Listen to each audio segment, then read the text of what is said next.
This story is titled, Fiancé refused to stop his best man speech at our wedding, even though I knew it would be a disaster because of my past. Hey everyone! The channel's been slowing down a bit, and I spend so much time finding these stories for you. If you enjoy the content, please hit that subscribe button.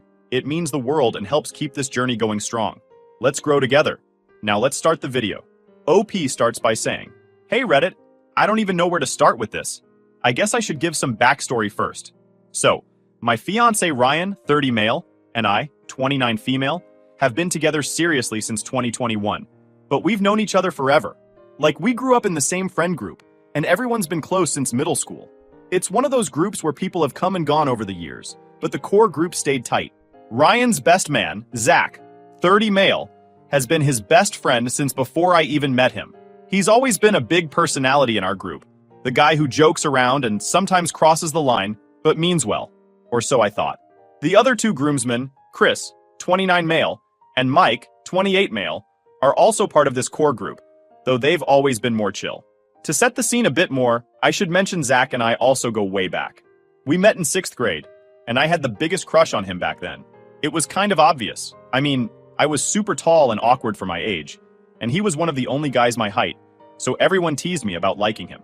Zach made it clear early on he wasn't interested, which was fine. Honestly, looking back, I cringe at how obvious my crush was.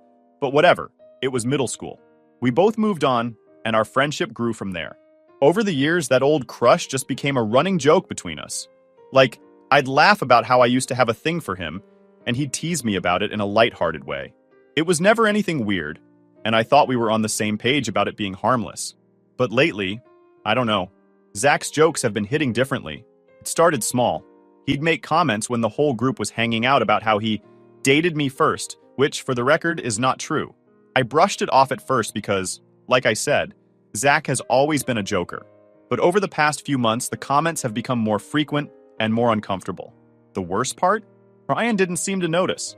Or maybe he just didn't care. Every time Zach made one of those comments, Ryan would laugh along like it was no big deal.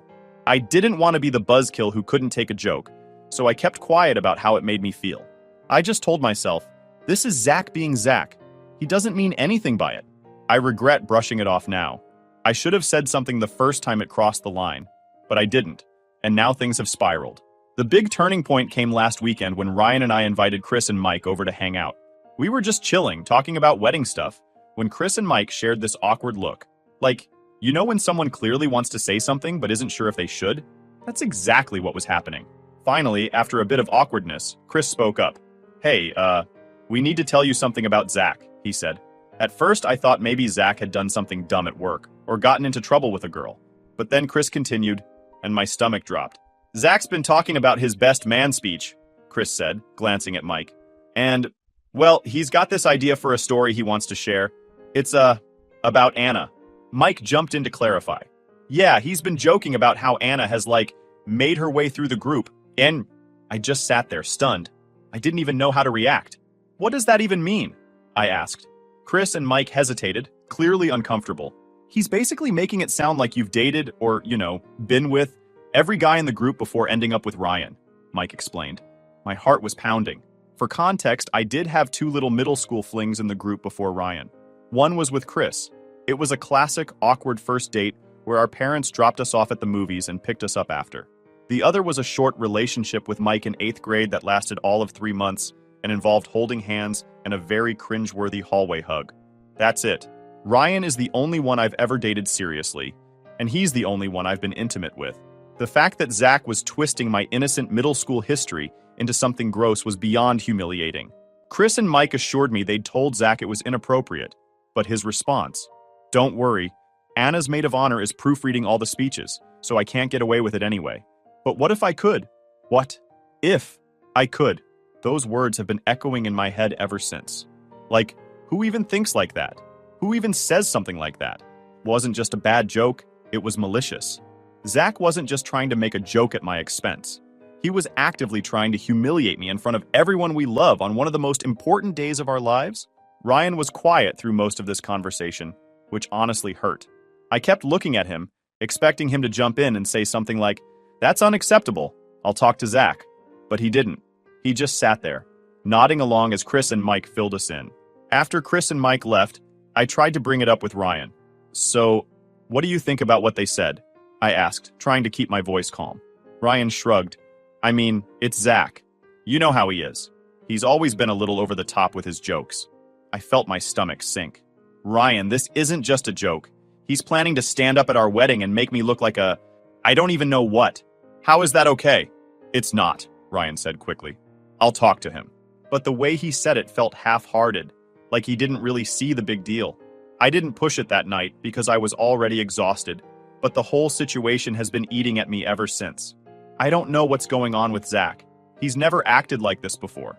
Sure, he's always had a big personality and a bit of an ego, but this feels different. Ever since his long-term girlfriend broke up with him last year, he's been off, bitter, even. I don't want to jump to conclusions, but part of me wonders if this is about jealousy. Like, maybe seeing Ryan and me get married is making him realize something about his own life, and he's projecting that onto us. Or maybe he's just an asshole. I don't know. All I know is that I can't ignore this anymore. The next day, I decided to confide in my maid of honor, Emily, 29 female. She's been my best friend since college, so she knows me better than anyone. When I told her what Chris and Mike said, she was livid. Anna, this isn't a joke, she said. This is Zach trying to humiliate you. If he's willing to pull something like this, what else is he capable of? Hearing her say it out loud made it all feel so much worse. I had been trying to rationalize Zach's behavior, telling myself he didn't really mean it, but Emily was right. This wasn't just a joke that went too far. This was malicious. Emily didn't stop there either. You need to set some boundaries, she said. If Zach can't respect you, he has no business being at your wedding, let alone standing up there as Ryan's best man. Her words stuck with me. Zach and I had been friends for so long that I didn't want to believe he'd do something like this on purpose. But the more I thought about it, the more I realized this wasn't about me being sensitive or overreacting. Zach had crossed a line, and if I didn't address it now, it was only going to get worse. Later that night, I brought it up with Ryan again. Have you talked to Zach yet? I asked. He looked up from his phone, clearly caught off guard. Not yet, he said. I was going to give it a couple of days. I don't want to come at him when I'm still mad. I bit my tongue, but I was frustrated. Ryan, this isn't just about you being mad. Zach is planning to humiliate me, us, in front of everyone we care about. This isn't something you can just brush off. He sighed again, and I could tell he was getting defensive. I said I'd talk to him, Anna. Can you just trust me to handle it? I nodded, but inside I wasn't so sure.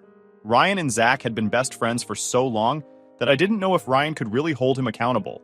I wanted to trust Ryan, but I also couldn't shake the feeling that Zach's behavior wasn't going to change. The whole situation has left me feeling stuck. On one hand, I don't want to blow up our friend group or ruin Ryan's relationship with Zach. But on the other hand, I can't let Zach disrespect me like this. Not at my own wedding, and not in general. I don't know what's going on with Zach. He's always had a big personality and a bit of an ego, but this feels different. Ever since his breakup with his long-term girlfriend last year, he's been acting bitter and kind of mean, especially toward women. I don't want to assume anything, but part of me wonders if this is about jealousy. Maybe seeing Ryan and me get married is making him realize something about his own life, and he's projecting that onto us. Or maybe he's just a jerk. I don't know.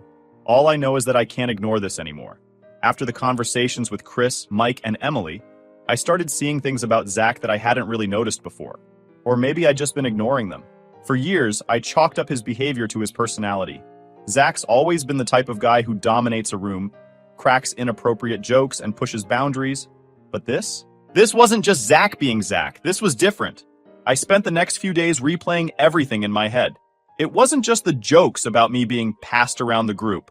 There was a pattern to Zach's behavior over the last year or so that I hadn't put together until now. Zach's long-term girlfriend, Natalie, broke up with him about a year ago. They were together for almost 5 years, and when she ended it, he was devastated. At first, I felt bad for him. We all did. Breakups are hard, especially after such a long relationship. But instead of healing and moving on, Zach seemed to spiral. He started making bitter comments about relationships and, more specifically, about women. At first, it was subtle. He'd joke about gold diggers or how women always want more than they deserve. I remember feeling uncomfortable, but I brushed it off because, well, it was Zach. That's just how he talks, right? But now, looking back, I can see how those little comments snowballed into something bigger. Zach wasn't just bitter about his breakup. He was turning into a full-blown misogynist. One night, a few months after Natalie left, Zach got drunk at a party and started ranting about how nice guys always finish last. I remember him saying something like, "You can do everything right, and they'll still leave you for someone with a bigger bank account or better abs." He was looking right at me when he said it, which felt weird, but I didn't think much of it at the time. Now, though, I can't help but wonder if he was projecting his bitterness onto me and Ryan. Speaking of Ryan, I started noticing that Zach's attitude toward him had changed too. They'd always been best friends, inseparable really. But over the past year, Zach's jokes about Ryan had taken on a different tone. He'd make comments about Ryan being whipped or how he'd lucked out with me. Once, when Ryan was talking about our wedding plans, Zach interrupted him with, "You sure you're ready to lock it down? Marriage is a trap, man." Ryan laughed it off, but I could tell it bothered him. He just didn't want to admit it. The more I thought about it, the more I realized that Zach's behavior wasn't just about me. It was about Ryan too. Zach couldn't stand the fact that Ryan was moving forward in life while he was stuck. Ryan was the first in our group to get engaged, and now he was about to be the first to get married. Zach had always been the one who seemed to have it all together. The good job, the long-term relationship, the confident personality. But now, Ryan was the one settling down and building a future, and Zach wasn't. That's when it hit me. Zach's jokes weren't jokes at all. They were his way of dragging us down to his level. He couldn't stand to see us happy, so he was trying to ruin it. After a few days of stewing over everything, I decided to confront Ryan again. I needed him to see what I was seeing. That Zach wasn't just being Zach, he was being toxic. "Ryan, we need to talk about Zach," I said one night after dinner. Ryan sighed, clearly not thrilled to be having this conversation again. "What about him?" "I don't think you're taking this seriously enough," I said. "This isn't just a joke that went too far. Zach is trying to humiliate me and you at our wedding. Don't you see that?" Ryan rubbed his temples. "I told you I'd talk to him, Anna. I don't think he means it the way you think he does." I felt my frustration boiling over. How else am I supposed to take it, Ryan? He's literally planning to stand up in front of our family and friends and make me look like someone I'm not. How is that okay? Ryan didn't have an answer. He just sat there, staring at the table. Finally, I said, "You need to talk to him. Soon. Because if he doesn't apologize and fix this, I don't want him at the wedding." Ryan's head snapped up. "You don't want him at the wedding? He's my best man, Anna. He's been my best friend since we were kids. And I'm your fiancé," I shot back. "Or does that not matter?" He looked torn, and for a moment, I thought he was going to argue with me. But then he nodded. "I'll talk to him." I felt a small wave of relief, but it didn't last long. I could tell Ryan wasn't fully on board. He still didn't see Zach's behavior as a big deal, and that scared me. If he couldn't stand up to Zach now, what was going to happen when Zach inevitably pushed boundaries again? The next day, Ryan finally called Zach to talk. I wasn't in the room, but I could hear bits and pieces of the conversation. It didn't sound like it was going well. After about 10 minutes, Ryan came back into the living room, looking frustrated. "Well?" I asked. "He said he didn't mean anything by it," Ryan said. "He said it was just a joke and that you're blowing it out of proportion." I stared at him in disbelief. "And what did you say?" "I told him it wasn't okay and that he needed to apologize to you," Ryan said. "But I don't think he's going to." Of course he wasn't. Zach never apologized for anything. He always found a way to make himself the victim. At that moment, I realized something that broke my heart. Zach wasn't the person I thought he was. The friend I'd known since middle school, the guy who used to make me laugh and always had my back, was gone. Or maybe he'd never really existed in the first place. I don't know what's going to happen next. Ryan says he's on my side, but I can tell he's struggling with how to handle this. Zach isn't just his best man. He's his best friend. And as much as I hate to admit it, I think Ryan is afraid of losing him. But here's the thing. If Zach can't respect me, or Ryan, enough to drop the jokes and apologize, then maybe he's not a friend worth keeping. Update 1 point. After Ryan's conversation with Zach, I was left feeling even more unsettled. Zach's refusal to apologize wasn't just disappointing. It was a slap in the face. This wasn't just a misunderstanding or a bad joke. It was deliberate. He knew exactly what he was doing, and he didn't care. The fact that Ryan still seemed hesitant to take a firm stance made everything worse. I know Zach is his best friend and has been for years. But at some point, there has to be a line, right? If this isn't crossing it, then what is? I decided to take matters into my own hands.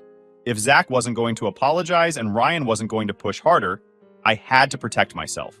First, I called Emily, my maid of honor, to vent and brainstorm a plan. Ryan talked to him, I told her. Zach basically said he didn't mean anything by it and that I'm overreacting. Emily let out an audible sigh. That's such a non-apology. He doesn't even think he did anything wrong. What did Ryan say? He told Zach it wasn't okay and that he needed to apologize to me, but Zach didn't. Ryan says he's on my side, but I can tell he's torn. Of course he's torn, Emily said. He's been friends with Zach for, 15 years? He probably feels like he's stuck between the two of you. Well, he needs to get unstuck, I said, frustration boiling over. This is our wedding. If Zach can't respect me or us, then he shouldn't be there. Emily paused for a moment, then said, You know what you need to do? Take control of the situation. If Ryan won't step up, then you have to. Start with the speeches. No way should Zach have a mic at this wedding. She was right. I couldn't risk Zach using the wedding as his stage for some twisted joke. I talked to Ryan about it that night. Ryan, we need to have a serious conversation about the wedding, I said. He looked up from his laptop, already bracing himself. Okay. I don't want Zach giving a speech, I said bluntly. In fact, I don't want anyone giving a speech unless we approve it first. Ryan frowned. You don't trust him? No, I don't, I said. And honestly, I don't think you do either. Do you really think Zach isn't capable of saying something inappropriate, even after you talk to him? Ryan hesitated. I don't know. I'd like to think he wouldn't, but you're not sure, I finished for him. Exactly. And I'm not willing to take that risk. Ryan nodded slowly. Okay. No speeches unless we approve them first. I can talk to the DJ too, just in case. It wasn't a perfect solution, but it was something. At least I wouldn't have to sit there on my wedding day, worrying that Zach was going to humiliate me in front of everyone we know. But even with the speeches under control, I still felt uneasy about Zach being there at all. Every time I thought about him sitting in the front row, watching me walk down the aisle, I felt sick. I brought it up with Ryan the next day. I'm not sure I want Zach at the wedding, I said carefully. Ryan froze. Anna, he's my best man. And he's also someone who has been disrespecting me for months, I said. You said you talked to him, and he didn't even apologize. He doesn't think he did anything wrong, Ryan. Do you really want someone like that standing next to you on our wedding day? Ryan sighed and ran his hands through his hair. I get it, Anna. I do, but cutting him out of the wedding entirely? That feels extreme. Does it? I asked. Because to me, it feels like the bare minimum. He's been actively trying to humiliate me, Ryan. If the roles were reversed, if one of my bridesmaids was trashing you like this, what would you want me to do? Ryan didn't answer right away. Finally, he said, I'd want you to cut her out. Exactly. We left the conversation there for the night, but I could tell it was weighing on Ryan. He didn't want to admit it, but he knew I was right. Zach's behavior wasn't just about me, it was about us. By disrespecting me, Zach was disrespecting our relationship. And by refusing to hold him accountable, Ryan was letting it happen. The next day, Ryan told me he needed some time to think. I'm not saying no, he said, but this is a big decision. I need to figure out how to handle it. I agreed to give him space, but deep down, I was starting to worry. If Ryan couldn't stand up to Zach now, what did that mean for our future?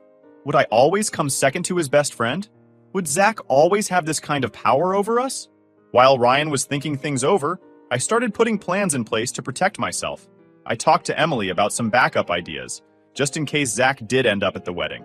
We decided to assign one of the groomsmen, probably Chris, since he seemed the most reasonable, to keep an eye on Zach and step in if he started acting out.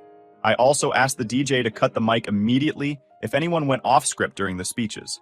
It felt ridiculous to have to plan for this kind of thing, but I didn't have a choice. Meanwhile, Ryan stayed quiet. I could tell he was struggling, and part of me felt bad for putting him in this position. But at the same time, I couldn't shake the feeling that this wasn't just about Zach. This was about Ryan and me, and whether or not we were really on the same team. A week went by, and Ryan still hadn't made a decision. Every time I brought it up, he said he was still thinking. I tried to be patient, but it was hard. The wedding was only a few months away, and I needed to know where we stood. Finally, I sat Ryan down and said, We need to make a decision about Zach. I can't keep waiting for you to figure this out. This is our wedding, Ryan. We're supposed to be a team. He nodded slowly. I know, Anna, and I promise I'll have an answer soon. I wanted to believe him, but something in his voice made me nervous. I couldn't shake the feeling that Zach wasn't the only thing Ryan was doubting. Update 2.0. I wish I could say that things got better after Ryan said he needed time to think about Zach. I wanted to believe that he'd come to the right decision, that he'd put our relationship first and stand up for me.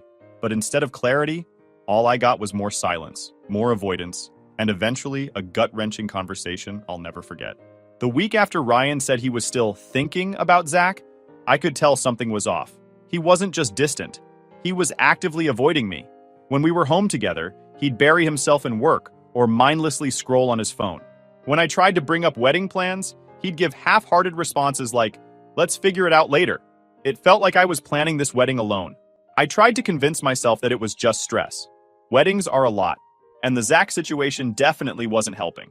But deep down, I knew it was more than that. Something had shifted between us, and I didn't know how to fix it. Then, one night, everything came to a head. We were sitting on the couch, eating takeout, when I decided to bring up the wedding timeline. "Hey," I said, trying to keep my tone light, "we should probably finalize the ceremony schedule soon. The venue needs the details by next week." Ryan didn't look up from his food. "Yeah, sure." "Ryan," I said, more firmly this time, "can we talk about this? I need your input." He sighed and set his fork down. "Anna, I don't know if I can do this right now." My heart sank. "Do what?" "All of it," he said, running a hand through his hair. "The wedding, the planning, the pressure. I feel like I can't breathe." I stared at him, not sure how to respond. "What are you saying?" He hesitated, like he was trying to find the right words. "I'm saying I need time, Anna. Time to figure out if this is really what I want." It felt like the floor had been ripped out from under me. "If this is what you want?" I repeated. "Ryan, we've been planning this wedding for a year. You proposed to me. What do you mean you don't know if this is what you want?" He looked away, unable to meet my eyes. I don't know. All this drama with Zach has made me question everything. Like, if we can't even get through this, what happens when things get harder? I felt like I'd been punched in the stomach. "Are you blaming this on me?" I asked, my voice shaking. "Because I won't let your best friend humiliate me at our wedding?"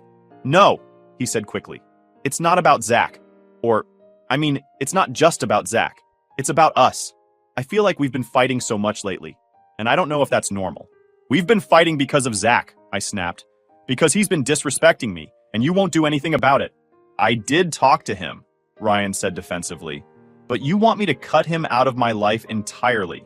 Do you know how hard that is for me?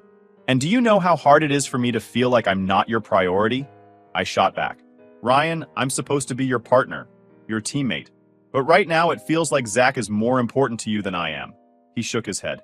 "That's not true." "Then prove it," I said. "Stand up for me. Tell Zach he's not welcome at the wedding if he can't apologize. Show me that I matter to you." Ryan didn't say anything. He just sat there, staring at the floor. Finally, he said, "I can't make that decision right now." I felt tears welling up in my eyes. "So what does that mean for us?" He took a deep breath and looked at me for the first time all night. "It means I need time, Anna. Time to figure out if I'm ready for this. For marriage. For everything." I couldn't believe what I was hearing. After everything we'd been through, years of dating, months of planning, countless conversations about our future, he was suddenly unsure if he even wanted to get married. It felt like my entire world was crumbling. "When did you start feeling like this?" I asked, my voice barely above a whisper. "I don't know," he admitted. "Maybe it's been there for a while and I just didn't want to admit it. But the Zach thing? It brought everything to the surface. I've been so focused on making you happy and keeping the peace that I haven't stopped to think about what I want." "And what do you want?" I asked, even though I wasn't sure I wanted to hear the answer. "I don't know," he said again. "That's why I need time." I felt a lump forming in my throat. "How much time?" He shrugged helplessly. "A few weeks? Maybe a month? I'm going to stay with my brother for a while. I think we both need some space." And just like that, he was packing a bag and leaving. I stood in the doorway, watching him go, feeling a mix of heartbreak, anger, and confusion. How had we gotten here? How had Zach's stupid, selfish behavior led to this? But as I sat alone in our quiet apartment, I started to wonder if this really was just about Zach. Maybe he was just the catalyst for something that had been simmering under the surface for a long time. Maybe Ryan's doubts had nothing to do with Zach at all. Maybe he wasn't ready to get married, and this was his way of finally admitting it. I don't know what's going to happen next. The wedding is on hold, and so is our relationship. Ryan says he needs time, but I don't know if I can wait around for him to figure out if he wants to be with me. Part of me feels like I deserve better. Someone who knows they want me without hesitation. But another part of me just wants things to go back to the way they were before all of this started. For now, I'm just taking it one day at a time. I've leaned on Emily and my family for support, and they've been amazing. But no matter how much advice I get, I know the decision ultimately comes down to me. Do I wait for Ryan? or do I walk away and start over? Please Reddit help me with this.